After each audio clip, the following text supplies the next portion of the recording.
अस्सलाम वालेकुम दोस्तों, वीडियो में आगे बढ़ने से पहले चैनल को सब्सक्राइब कर लीजिए और साथ मौजूद बेल आइकन को भी दबा लीजिए ताकि आने वाली तमाम वीडियोस बर वक्त आप तक पहुंचती रहें। शायद ऐसा ही था। वो रजिस्ट्रियाँ बिल्किस के नाम थीं और बिल्किस ही चाहती तो सारी ज़मीन वापस चौधरी अजीज़ को मिल सकती थी। इसलिए चौधरी के लिए ज़रूरी हो चुका था कि वो बिल्किस से बना कर रखे। बिल्किस इस बारे में कुछ नहीं जानती थी, मगर चौधरी तो जानता था। तो क्या वो बिल्किस की खातिर मेरी जान बख्शी कर रहा था और मेरे घर वालों को पनाह दे रहा था? फिर मेरा ध्यान अभी थोड़ी देर पहले उसकी बात की तरफ चला गया जो चौधरी ने कही थी। उसने कहा था, तुम ना भी बुलाते तो मैंने आना था। एक दो कानूनी नुक्तों के बारे में तुमसे बात करनी थी और कुछ ज़मीन का मामला भी था। गालिबन वो अपनी ज़मीन की बात कर रहा था। वो रजिस्ट्रियाँ मेरे पास थीं और वो मुझे अलविदा कहने से पहले उन रजिस्ट्रियों का मुस्तकबिल जानना चाहता था। यकीनन ऐसा ही था। मेवाती से आध घंटा मज़ीद गुफ्तगू हुई और बहुत सी बातें खुलकर सामने आ गईं। ये नहायत इंकशाफ अंगेज़ गुफ्तगू थी। जिस्म में सनसनाहट और सीने में जलन महसूस होने लगी। मेरा एक और अंदाज़ा बिल्कुल दुरुस्त साबित हो गया। मेवाती ने ड्रामाई अंदाज में बताया, पिछले मंगल राजवाल में मोखलों और लंबड़ों ने जो मार धाड़ की उसका चौधरी अजीज़ को पहले से पता था। हमारे अंदाजे के मुताबिक मोखल पासा ने चौधरी को पहले से बता दिया था। इसका मतलब है कि गांव वालों को जलील करने का काम भी मिली भगत से हुआ। मैंने कहा ना जी कि चौधरी अजीज़ और पासा की लाइन आपस में मिली हुई थी। चौधरी की तरह पासा भी यही चाहत था कि जागीर की कार मुख्तारी बेगम जी के हाथ में ना रहे, और उनका मकसद तकरीबन पूरा हो गया है जी। कुछ दिन पहले बेगम जी ने खुद कह दिया है कि वो मुख्तारी छोड़ना चाहवत हैं। जी चाह रहा था कि शहवार और समीना के कातिल चौधरी अजीज़ को उसकी सारी खूनी कदूरत समेत उसी जगह गोलियों से छलनी कर डालूं, मगर मैं ऐसा नहीं कर सकता था, और अगर करता भी तो अपना ही नुकसान करता। फिर अपना गुनाह कबूल करके मेरी बेगुनाही का सबूत कौन देता? मुझे अकरम की बात याद आ गई। उसने बताया था कि जिस दिन राजवाल पर मोखलों ने हल्ला बोला और खून खराबा हुआ, चौधरी अजीज़ बीमार पड़ा था। यकीनन वो बीमार हुआ नहीं था, बीमार बना था। दोनों तरफ से सच्चा होना चाहता होगा। मेवाती बेहद खौफजदा था और जान बख्शी के लिए बार बार मेरे पांव पकड़ रहा था। मैंने उसे थोड़ी बहुत तसल्ली दी, लेकिन साथ ही ये भी बताया कि अभी उसके मज़ीद तावन की ज़रूरत है। उसे एक मुसल्लह बंदे की तहवील में छोड़कर मैं वापस चौधरी अजीज़ के पास आ गया। चौधरी अजीज़ अब होश में आ गया था। उसका रंग अब भी हल्दी था और वो होले होले लरज़ रहा था। मुझे देखते ही उसकी आंखों में एक बार फिर दहशत सिमट आई। बंदे का जज्बा इंतकाम और ज़्यादा से ज़्यादा की हवस उसे कहाँ से कहाँ पहुँचा देती है। अगर देखा जाता तो चौधरी के पास क्या नहीं था। उसकी ज़्यादातर ज़मीन उसकी अपनी मलकियत में ही थी। जो 13.5 मुरब्बे मेरे पास थी, वो भी मैंने ज़मानत के तौर पर उससे बिल्किस के नाम लिखवा रखी थी, और अगर वो ठीक ठीक चलता रहता तो ये भी उसको एक दिन वापस ही मिल जानी थी। उसकी 2 तिजोरियाँ पैसे से भरी हुई थीं। दुनिया का हर ऐशो आराम उसे हासिल था, लेकिन उसके बावजूद आज वो एक कातिल बन गया था और बर्बादियों की तरफ उसके सफ़र का आगाज़ हो चुका था। इससे पहले कि मैं चौधरी अजीज़ से फिर बातचीत शुरू करता, रौनक अली ने मुझे इशारे से बाहर बुलाया। मैं बाहर गया तो रौनक अली के हाथ में टेप रिकॉर्डर नज़र आया। ये बैटरी से चलने वाला वही टेप रिकॉर्डर था जिस पर साईं मलंगा और उसके साथी काफियाँ और लोक गीत वगैरह सुनते थे। रौनक अली पुरजोश लहजे में बोला, मुझे लगता है खावर, तेरे और तैमूर के सारे दुख दर्द दूर होने वाले हैं। आज जो कुछ सामने आया है ये जागीर के लोगों की आंखें खोल देगा। मेरा मशवरा है कि पाया अजीज़ जो भी बातशात करे वो हम इस पर रिकॉर्ड कर लें। ये एक बड़ा पक्का सबूत होगा। बड़ा मुनासिब मशवरा है रौनक भाई, मैंने तायद की। मैं तो कहता हूँ खावर, ये बड़ा सुनहरी मौका है। इसका बयान शान रिकॉर्ड करने के बाद इसको गाड़ी पर बिठाते हैं और राजवाल पहुँच जाते हैं। आज से गाँव का मेला शुरू है। सुबह 9-10 बजे तक वहाँ काफ़ी खलकत जमा हो गई होगी। दूसरे पिंडों के लोग भी जमा होंगे। उन सब के सामने अजीज़े का कच्चा चट्टा खोल देते हैं। मुझे तो लगता है कि इस कमीने को पुलिस के हवाले शवाले करने की ज़रूरत ही नहीं होगी। लोग वहीं मार मार कर इसका और अनवरे का जुलूस निकाल देंगे। और हाँ, अनवरा कहाँ है? रौनक अली ने पूछा। काछो वाली में है, उस कंजर की मुश्कें भी बंधी हुई हैं, मैंने बताया। अगला आध घंटा काफ़ी सनसनीखेज था। मैं, रौनक, तैमूर और शाहनवाज कमरे में मौजूद थे और चौधरी अजीज़ हमारे सामने अपना काला कारनामा बयान कर रहा था। उसकी ज़बान में रवानी थी اور اگر زبان کہیں اٹکی بھی تو تیمور کی دہشت کا موبائل اسے پھر رواں دواں کر دیتا تھا۔ چودھری کو غالباً معلوم نہیں تھا کہ اس کے بالکل پاس رکھے ہوئے کمبل میں ٹیک ریکارڈر موجود ہے جو اس کی آواز کو محفوظ کر رہا ہے۔ اس دوران میں اچانک شاہ نواز کا ساتھی سراج باہر سے آیا۔ اس کا چہرہ متغیر تھا۔ اس نے مجھے اور شاہ نواز کو ایک ساتھ باہر آنے کا اشارہ کیا۔ میں نے ریوالور قمیض کے نیچے اڑسا اور شاہ نواز کے پیچھے پیچھے باہر آیا۔ بلا کی سردی تھی۔ اندھیرے میں اجالے کی آمیزش اتنی زیادہ ہو چکی تھی کہ ملنگے کی کٹیا کے ساتھ ساتھ دور تک پرانی قبریں نظر آنے لگی تھیں۔ ان قبروں میں اگے ہوئے جنتر، کیکر اور بیریاں، اور ان درختوں کے پیچھے دور تک خودرو جھاڑیاں اور راج بہا کی طرف جاتا ہوا کچا راستہ، اور اوپر آسمان پر اڑتی ہوئی پرندوں کی ڈاریں، سب کچھ دھندلا دھندلا دکھائی دے رہا تھا۔ سراج نے ایک دیوار کی اوٹ میں رہتے ہوئے ایک طرف انگلی سے اشارہ کیا اور بولا، وہ دیکھو جی۔ مجھے قبرستان کی 4 فٹ اونچی کچی دیوار کے پیچھے 2 سائے حرکت کرتے نظر آئے۔ پھر میری نگاہ کچی دیوار کے ساتھ ساتھ آگے گئی اور میری رگوں میں خون منجمد ہونے لگا۔ دیوار کے ساتھ ساتھ جھاڑیوں کے پیچھے اور قبروں کے کچے پکے کتبوں کے عقب میں درجنوں مسلح افراد کی موجودگی ثابت ہو رہی تھی۔ یہ ایک خوفناک گھیرا تھا جو رات کی تاریکی میں ہمارے ارد گرد نہایت خاموشی اور ہوشیاری سے بنایا گیا تھا۔ میں سناٹے میں رہ گیا۔ یہ کیا ہوا ہے یار؟ میں نے شاہ نواز سے کہا۔ مجھے بھی اتنا ہی پتہ چلا ہے جتنا تمہیں، شاہ نواز نے جواب دیا، اور میرا خیال ہے کہ یہ پولیس ہے۔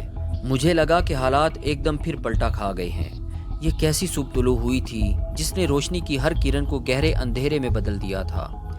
جب میرے اور تیمور کے پاس اپنی بے گناہی کے نہایت ٹھوس ثبوت آ گئے تھے اور ہم اپنے خیر خواہوں اور چاہنے والوں کے سامنے سرخرو ہونے کے قابل ہو گئے تھے، میاں وارث کے اس بے شمار ہرکاروں نے ہمیں گھیر لیا تھا اور ان سے کسی خیر کی توقع نہیں تھی۔ وہ لوگ صرف اور صرف ہماری لاشیں گرانا چاہتے تھے، اور یہ لاشیں اپنے آقاؤں کو دکھا کر ان سے نقد داد وصول کرنے کے خواہش مند تھے۔ وہ بہت دنوں سے شب و روز جس موقع کے منتظر تھے، وہ آج اس ویران قبرستان میں انہیں مل گیا تھا۔ کچھ دیر بعد تیمور بھی ہمارے پاس آن کھڑا ہوا اور خاموشی سے موت کے اس حصار کو دیکھنے لگا جو بڑی ہوشیاری سے ہمارے ارد گرد بنا دیا گیا تھا۔ لگتا ہے کوئی مخبری ہوئی ہے، تیمور نے بڑبڑانے والے انداز میں کہا۔ جو بھی ہوا، لیکن اب دیکھنا یہ ہے کہ ہمیں کیا کرنا ہے۔ شاہ نواز نے دانت پیسے۔ ہم نے چند سیکنڈ تک مشورہ کیا اور پھر اپنی اپنی پوزیشنوں کی طرف دوڑے۔ شاہ نواز کے سارے ساتھیوں میں بھی ہلچل مچ گئی تھی۔ شاہ نواز نے کہا، خاور، میں نہیں چاہتا کہ ہماری مارا ماری میں چاچے ملنگے اور اس کے ساتھیوں کو کوئی نقصان پہنچے۔ ان کا بس قصور اتنا ہے کہ انہوں نے ہمیں پناہ دی ہے۔ تو پھر کیا کیا جائے؟ میرا خیال ہے کہ ان کو باہر بھیج دیا جائے۔ یہ ہاتھ اٹھا کر باہر چلے جائیں تو پولیس والے ان پر گولی نہیں چلائیں گے۔ میرے ذہن میں فوراً 5 دن پہلے والا واقعہ آ گیا جب ہم مورچے میں گھرے ہوئے تھے۔ بدقسمت ناجا اسی طرح ہاتھ اٹھا کر باہر نکلا تھا اور گولیوں سے بھون دیا گیا تھا۔ ملنگے اور اس کے ساتھیوں کے ساتھ بھی یہی کچھ ہو سکتا تھا۔ کیا سوچ رہے ہو؟ شاہ نواز نے پوچھا۔ کچھ سمجھ میں نہیں آ رہا۔ میری رائے ہے کہ کوئی بھی قدم اٹھانے سے پہلے ہمیں پولیس کا ارادہ معلوم کر لینا چاہیے۔ مطلب یہ ہے کہ وہ ہماری گرفتاری چاہتے ہیں یا پھر پولیس مقابلہ بنا کر ہماری لاشیں گرانے کا ارادہ رکھتے ہیں۔ مجھے تو تمہاری دوسری بات ہی ٹھیک معلوم ہوتی ہے۔ پھر بھی ہمیں تصدیق کرنی چاہیے، اور تصدیق کرنے کا طریقہ کیا ہوگا؟ شاہ نواز نے ذرا ترش لہجے میں پوچھا۔ ایک طریقہ ہے، میں نے سوچتے ہوئے کہا۔ ہم ان سے کہتے ہیں کہ ہم گرفتاری دینے کو تیار ہیں، لیکن اس شرط کے ساتھ کہ انتظامیہ کا کوئی اعلیٰ عہدے دار یہاں آئے اور ہمیں ضمانت دے دے کہ ہمارے ساتھ قانون کے مطابق سلوک ہوگا۔ تمہاری بات تو سمجھ میں آ رہی ہے، لیکن ابھی شاہ نواز کا فکرہ مکمل نہیں ہوا تھا کہ یک بستہ صبح کا سناٹا فائرنگ کی لرزہ خیز تڑ تڑ سے گونج اٹھا۔ کئی گولیاں ارد گرد کے درختوں میں پیوست ہوئیں اور بے شمار پرندے شور مچاتے ہوئے ہوا میں پرواز کر گئے۔ اس کے ساتھ ہی میگا فون پر ایک کرخت آواز گونجی۔ میاں وارث کی یہ آواز میں بآسانی پہچان گیا۔ وہ مخصوص انداز میں بولا، یہاں سے کسی نے بھاگنے کی کوشش کی تو بے موت مارا جائے گا۔ تم چاروں طرف سے پولیس کے گھیرے میں ہو۔ جان بچانا چاہتے ہو تو ہاتھ اٹھا کر اور قطار بنا کر باہر آ جاؤ۔ میں اپنا اعلان ایک بار پھر دہراتا ہوں، یہاں سے کسی نے بھاگنے کی کوشش کی۔ میاں وارث کی دھمکاتی ہوئی آواز قبرستان میں گونج رہی تھی اور فضا کو سراسیمہ کر رہی تھی۔ میں نے شاہ نواز کے ساتھی سراج کو اشارہ کیا۔ اس کی آواز خاصی پاٹدار تھی۔ وہ میرے اور شاہ نواز کے قریب آ گیا۔ میں نے اسے بتایا کہ وہ میاں وارث کو کیا جواب دے۔ सिराज ने बाआवाज़ बुलंद पुकार कर कहा, हम गिरफ्तारी देने को तैयार हैं इंस्पेक्टर वारिस, लेकिन इसके लिए हमको ये तसल्ली होनी चाहिए कि तुम अपनी शर्तें ना सुनाओ, ये बताओ कि गिरफ्तारी दे रहे हो या नहीं। सिराज की बात तेज़ी से काट दी गई। हम गिरफ्तारी दे रहे हैं, पर हमें अपनी जान का ख़तरा है, सिराज ने कहा। तुम्हें हमारी तरफ से कोई ख़तरा नहीं, अगर कोई ख़तरा है तो तुम्हारी अपनी बेवकूफ़ी से है। मैं तुम्हें सोचने के लिए ज़्यादा वक्त नहीं दे सकता। अगले 5 मिनट के अंदर अंदर तुम लोग फैसला कर लो कि तुम्हें बाहर आना है या हम अंदर आ जाएं। और मैं एक बार फिर कहता हूँ शाह खावर, तुम इस बार कोई चालाकी दिखाने की कोशिश ना करना, वरना बुरी मौत मारे जाओगे। उसने मुझे मुखातिब करके ये जताया कि वो मेरी मौजूदगी के बारे में पुरयकीन है। मियाँ वारिस का रवैया तवक्को के ऐन मुताबिक बहुत सख्त था। उसे इस बात का मान था कि उसने हमारे गिर्द बहुत महफूज घेरा बना लिया है और अब हम उससे कोई भी बात मनवाने के काबिल नहीं हैं। सूरत हाल हमारी तवक्को से ज़्यादा संगीन थी। शाहनवाज ने हमें पनाह दी थी और उसकी गैरत का तकाजा था कि वो हमें बचाने की जिम्मेदारी को शिद्दत से महसूस करे, और वो महसूस कर रहा था। वो मुझसे मुखातिब होकर बोला, शाह खावर, मेरा ख्याल है कि तुम नीचे चले जाओ, तैमूर को भी अपने साथ ले जाओ। इस वक्त मियाँ वारिस का असल निशाना तुम दोनों ही हो। नहीं शाहनवाज, तुम्हें पता ही है कि मुझे छुपना कभी पसंद नहीं रहा। मैं अब भी नहीं छुपूंगा और नीचे तो किसी सूरत नहीं जाऊंगा। नीचे से मुराद वो दोनों खोखली कब्रें थीं जिनका तज़किरा मैं कर चुका हूँ। इसी दौरान में 1-2 इंजनों का शोर सुनाई दिया। गालिबन ये पुलिस की जीपें थीं जो कुछ और नज़दीक आ गई थीं। मैंने कहा, शाहनवाज, मेरी राय है कि हम चाचे मलंगे और उसके तीनों साथियों को नीचे भेज दें। उनका इस सारे मामले से कोई ताल्लुक वास्ता नहीं। हमारे कसूरों की सज़ा उनको ना मिले तो अच्छा है। मशवरे के बाद हमने इस पर अमल करने का सोचा, मगर इससे पहले कि पूरी तरह अमल हो पाता, सूरत हाल एकदम ही संगीन तर हो गई। 5 मिनट पूरे होने से पहले ही मियाँ वारिस की तरफ से एक बार फिर मेगाफोन पर ऐलान किया गया, और अभी ऐलान जारी ही था कि दाईं जानब से अचानक ताबड़तोड़ फायरिंग शुरू हो गई। मुझे यूं लगा जैसे किसी ने यहाँ से भागने की कोशिश की है और पुलिस वालों ने उसे झाड़ियों में देखने के बाद निशाना बनाया है। उसके 2 मिनट बाद ही अंधाधुंध गोलियां बरसने लगी। 303 की एक गोली खिड़की तोड़ती हुई आई और शाहनवाज के एक भाई की टांग में लगी। वो वहीं कच्ची ज़मीन पर लोटपोट होने लगा। एक दूसरी गोली उस सुराही को तोड़ गई जिसमें ताज़ा भंग घोट कर डाली गई थी। हमने मुख्तलिफ जगहों पर पोजीशनें ले लीं, लेकिन अभी तक हमारी तरफ से कोई गोली नहीं चलाई गई थी। पुलिस पर जवाबी गोली चलाना एक बड़ा मुश्किल काम होता है, लेकिन जिस वक्त पहली गोली चलाई जाती है उसी वक्त ये पुलिस मुकाबला बन जाता है और केस की सूरत में इरादा कत्ल और दूसरी संगीन दफात लागू हो जाती हैं। मगर यहाँ अब सूरत हाल ऐसी हो चुकी थी कि जवाबी गोली के बगैर चारा नहीं था। फिर यही गोली शाहनवाज की तरफ से चलाई गई। उसके बाद सिराज ने फायरिंग शुरू की। फिर हम सब शरीक हो गए। वो देखो, इधर से वो बिल्कुल पास आ गए हैं, तैमूर दाईं तरफ इशारा करते हुए चिल्लाया। सूर के बच्चे, शाहनवाज ने दांत पीसे और अपनी राइफल का रुख दाईं जानब करके छोटे छोटे 2 ब्रस्ट चलाए। कब्रों की मट्टी हवा में उड़ती नजर आई। उन ब्रस्टों के बाद फायरिंग में एकदम शिद्दत आ गई। गोलियां हम पर मींह की तरह बरसने लगीं। ये गोलियां दरख्तों के तनों में पैवस्त हो रही थीं, पत्तों और शाखों से टकरा रही थीं, कच्ची दीवारों में पैवस्त हो रही थीं। एकदम ही कोहराम सा मच गया।